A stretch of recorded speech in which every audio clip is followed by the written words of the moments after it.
काशी के निवासी नमो बार बार हूँ, नमो बार बार हूँ। आयो शरण तिहारी प्रभु तार तार तू। काशी के निवासी नमो बार बार हूँ, आयो शरण तिहारी प्रभु तार तार तू। बखान क्या करूँ मैं, बखान क्या करूँ मैं, बखान क्या करूँ मैं राख के ढेर का। बखान क्या करूँ मैं राख के ढेर का। लिपटे भभूत में है, चुटके भभूत में है खजाना कुबेर का।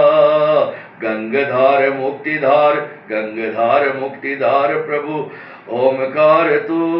आयो शरण तिहारी प्रभु तार तार तू। बोल शंकर भगवान की जो। आज आपको बता रहा हूं कि जिनकी शादी समय पर नहीं हो पा रही है, उम्र निकली जा रही है और उनके गुण गण संस्कार है वो भी सब मिलने के बाद भी रिश्ता नहीं हो पा रहा है, तो मैं आपको बहुत ही उत्तम नहीं सर्वोत्तम विधि बता रहा हूं जिन्हें करने से आपको नित्य फायदा होगा। जैसे आपकी कुंडली के अंदर मंगल दोष है या अमांगलिक है या मंगल नीच का है या फिर बाद के अंदर गलत जगह पे बैठा है, विधुर योग है और है, कुंडली मिलाने के ऊपर गण गुण कम मिल रहे हैं किस्मत से, तो आपको मैं बहुत ही सुंदर उपाय बता रहा हूँ।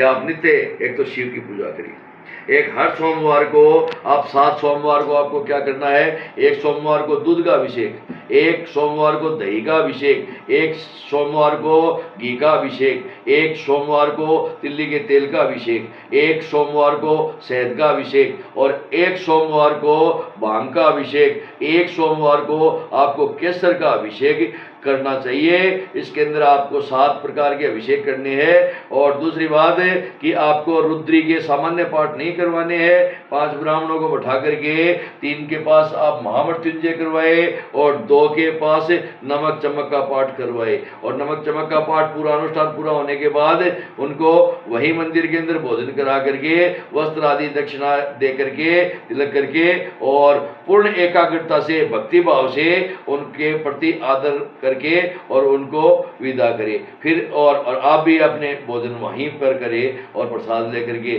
जाए, आपका कार्य सफल होगा। भगवान 7 सोमवार के भीतर भीतर आपकी सुन लेगा।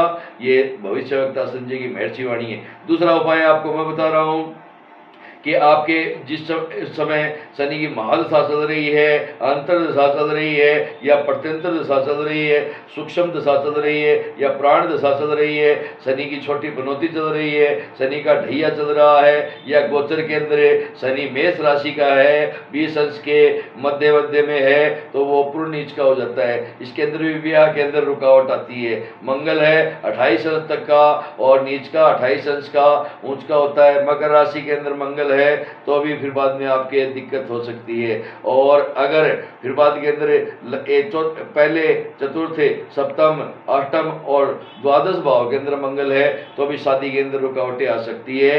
और अगर शादी हो भी जाती है तो फिर बाद के अंदर पति पत्नी में अनबन रहती है। तो इसके लिए आपको क्या करना चाहिए कि लड़के और लड़की दोनों को भगवान, अगर किसी के भी है, लड़के की हो चाहे लड़की की हो, भगवान शिव है वो एकदम दयालु है प्रवृत्ति इनके लिए। और विश्वेश्वर है और मंत्र का जप करना चाहिए। विश्वेश्वर का पाठ है, विश्वेश्वर महादेव का पाठ है, आपको किसी भी किताब में मिल जाएगा, यूट्यूब पे मिल जाएगा और या फिर बाद के अंदर पंडितों पे कराएंगे तो वो अपने सफल होंगे।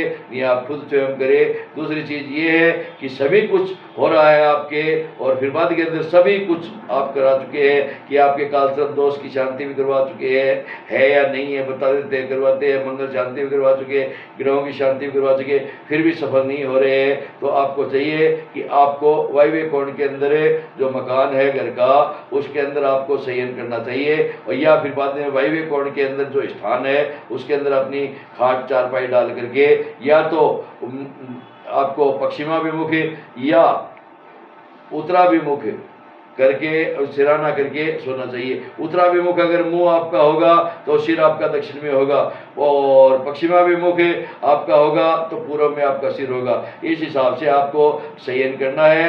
इसके अंदर शयन करने के अंदर विधि क्या है कि एक चांदी का पात्र लेकर के उसमें गंगा जल और जल मिला करके आप अपने सिराने रखिए और सुबह किसी पेड़ पौधे में डालिए। ये अगर रविवार नहीं हो, मंगलवार नहीं हो तो आप तुलसी में भी डाल सकते हैं। और फिर बाद के अंदर नहीं तो फिर बाद के अंदर अशोक वृक्ष के अंदर डालिए आप, या बिल्व वृक्ष के अंदर डालिए, या फिर बाद के अंदर कोई भी पुष्प का पौधा है उसके अंदर डालिए, तो आपके ये कामना सफल होगी।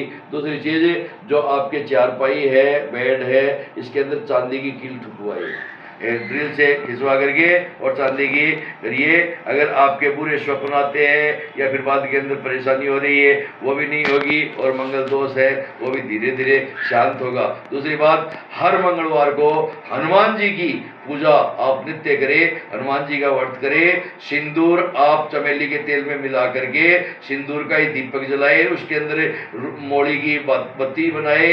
अब जो मोली बनती है, धागा बनता है, इसकी बत्ती बना करके इसके अंदर चमेली के तेल में डुबो करके और फुल दीपक को भर के इसके अंदर 5 या 7 लौंग डाल करके आप दीपक प्रज्वलित करके और फिर बाद के अंदर आप को क्या करना है, पाठ करना है। पाठ करना है, उसके अंदर विशेष करके आपको खोपरे के अंदर 1 चम्मच घी डालना है, 1 चम्मच बूरा चीनी का डालना है, 1 चम्मच आपको गूगल का डालना है, 7 लौंग डालनी है, उसके अंदर भी जलाए और ऊपर कपूर डालना है। कपूर जलता रहना चाहिए, तो वो कपूर जला करके उस पूरे खोपरे को जलाना है और इस दीपक जलाना है। दीपक आपका चलता रहेगा, खोपरा पूरा जल करके भस्म हो जाएगा, कोई दिक्कत नहीं है। आपको 11 पाठ है और बजरंग बाण के या हनुमान बाहु के या हनुमान चालीसे के पाठ करने हैं नित्य नैमित्तिक कार्य के अंदर। आप अविवाहित है, ब्याह नहीं हो पा रहा है, तो आपको उस समय के अंदर और पूर्ण भगवान के प्रति समर्पित होकर के